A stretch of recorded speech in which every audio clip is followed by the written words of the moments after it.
Terlihat Shido pulang dari sekolah kehujanan. Di perjalanan ia melihat adik kecil yang jatuh dan menghampirinya. Setelah itu, Skin dipindahkan kepada sekolah. Terlihat Toka membawa kue dan memberikannya kepada Shido. Tak lama, kemudian Origami menghampiri Shido dan meminta maaf karena kejadian kemarin. Singkat cerita, Shido pulang sekolah.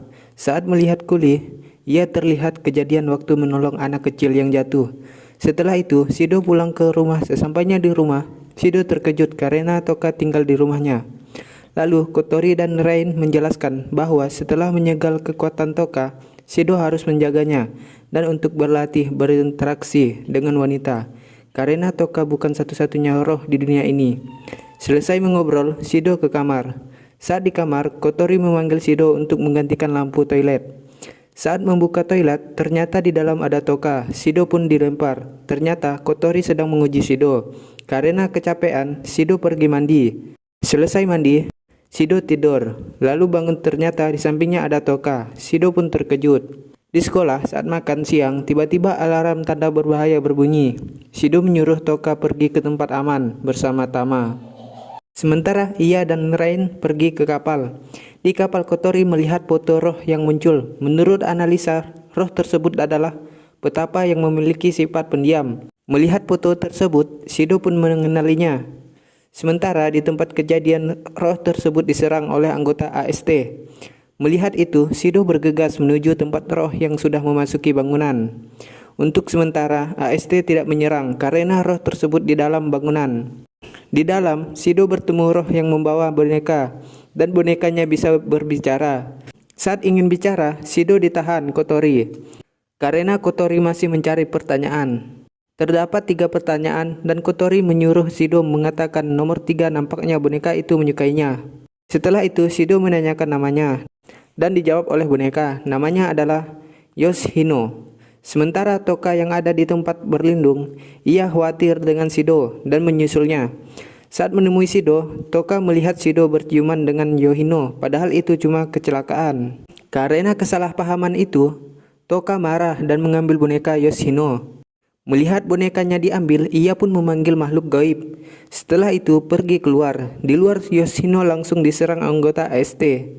Dengan makhluk gaibnya, Yoshino berhasil kabur. Setelah itu, Shido dan Toka pulang ke rumah. Di rumah Toka ngambek sehingga ia mengurung diri di kamar.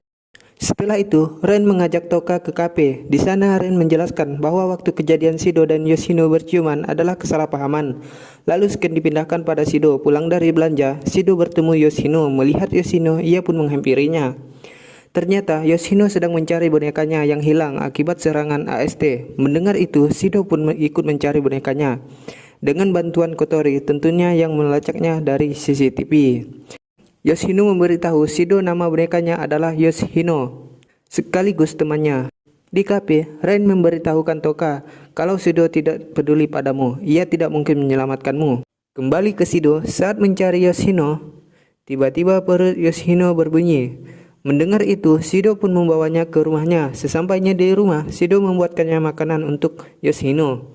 Setelah jadi, Yoshino pun memakannya dan rasanya enak. Selesai makan, Shido bertanya-tanya, waktu diserang AST, kenapa tidak melawan? Yoshino menjawab, aku tidak suka terluka ataupun disakiti. Setelah itu, Shido meminta maaf karena kemarin tiba-tiba berciuman. Lalu Shido mendekatkan wajahnya untuk memberitahukan Yoshino kalau ciuman seperti ini. Tiba-tiba datanglah Toka yang ingin meminta maaf. Akan terjadi, Toka melihat Shido dan Yoshino berkencan. Melihat Toka, Yoshino pun menghilang. Setelah itu, Toka ngambek lagi. Tak lama, Kotori memberitahukan Shido bahwa Yoshino ada di apartemen. Origami mendengar itu, Shido langsung OTW. Sesampainya di tempat Origami, Shido melihat Origami memakai cosplay baju pelayan dan Shido pun terkejut. Di dalam, setelah memberi Shido teh, Origami pergi mandi. Kesempatan ini pun digunakan Shido untuk mencari Yoshino. Dengan susah payah mencari, akhirnya Yoshino pun ditemukan. Selesai mandi, Origami menghampiri Shido dengan memakai handuk. Shido bertanya, mengapa kau sangat membenci roh? Origami menjawab, aku tidak akan melupakan kejadian 5 tahun lalu. Orang tuaku dibunuh roh. Tak lama kemudian, Origami dipanggil oleh markasnya. Ia pun OTW. Sementara itu, Shido menuju tempat Yoshino. Di tempat lain, tampak Yoshino sedang diserang AST. Saat terpojok, Yoshino memanggil makhluk gaibnya dan membekukan kota. Karena terus ditembak-tembak, dua anggota ST dibekukan. Setelah itu Yoshino melarikan diri. Sesampainya di tempat Yoshino, Shido langsung memanggilnya. Saat ingin memberikan Yoshino, tiba-tiba Yoshino ditembak Origami. Karena Yoshino kesakitan, ia pun menembak Shido. Melihat Shido akan ditembak, dengan sekuat tenaga, Toka memanggil Sandalphone-nya. Akan tetapi tidak keluar. Sementara Yoshino sudah melepaskan tembakan. Untungnya, Sandalphone Toka muncul tepat waktu. Setelah itu, Yoshino pergi dan dikejar AST. Melihat Toka datang, Shido pun meminta bantuan Toka untuk menyelamatkan Yoshino. Mendengar itu, mengira bahwa Yoshino lebih penting bagi Shido. Shido pun menjelaskan kepada Toka bahwa Yoshino roh sama sepertinya dan akan berjanji untuk menyelamatkannya. Setelah itu, Toka pun membantu Shido. Shido pun langsung OTW. Sementara di tempat Yoshino, ia sudah membuat pusaran es. Melihat itu, Origami langsung menghantamnya, akan tetapi tidak berhasil. Melihat Yoshino dihantam, Toka pun mengalihkan perhatian anggota ST. Sesampainya di tempat Yoshino, Shido langsung masuk, akan tetapi ia ditahan Kotori. Tetapi Shido-nya tidak memperdulikannya dan memilih masuk ke dalam. Di dalam, Yoshino menangis memanggil nama Yoshinon. Akhirnya dengan susah payah masuk, Shido pun sampai dengan babak belur. Untungnya Shido punya kekuatan penyembuh. Ia pun kembali sadar lagi dan memberikan boneka Yoshino. Setelah itu, Shido menyelamatkan Yoshino dengan cara menciumnya. Mendengar itu, Yoshino langsung mencium Shido. Di kapal, Kotori menuju Shido karena sudah membahayakan dirinya sendiri.